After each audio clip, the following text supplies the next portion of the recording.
પોરબંદરના મોડદર ગામે રહેતા મહિલા પર તેમના પતિ સહિતના 5 શખ્સોએ હુમલો કર્યો હતો। આ હુમલામાં ઇજાગ્રસ્ત બનેલ મહિલાને સારવાર માટે સરકારી હોસ્પિટલમાં ખસેડવામાં આવ્યા હતા। પોરબંદરના મોડદર ગામે રહેતા મંજુબેન અશોક સોલંકી નામના મહિલા પર તેમના પતિ અશોક જેઠા, જેઠ વિશ્રમ જેઠા, નિલેશ વિશ્રમ, જગદીશ જેઠા અને સવિતા વિશ્રમ નામના શખ્સોએ લાકડી વડે હુમલો કર્યો હતો।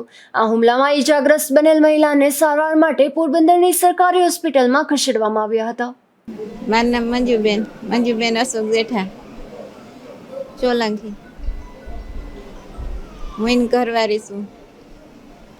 મને અહીંયા ખોટી કાહીમાંથી મને મારી લાકડી લઈ, મારા ઘરવાળાએ મારી, એક મારા જેઠે મારી, જગદીશ જેઠે, એક વિશ્રામ જેઠે અને એક નીલજ વિશ્રામ બે ને ભેગી એની બાય, એટલે બધા ભેરા મળીને અમને રાતે 10 વાગે કાઢતા હતા। તો અમે કહીએ ક્યાં જઈએ અમે ને અટાણામાં જો મારા ભાઈ દવાખાને લઈ આવ્યા અમને રાતે 10 વાગે।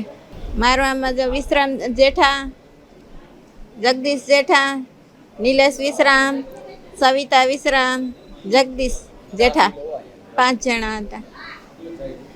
મારે હાહુ માથે ઊભા હતા પણ વાર્તા નહોતા, એ તો પકડીને એમ કહેતા કે મારો એ કે માથે ઊભી 70 વર્ષની ડોહી છે।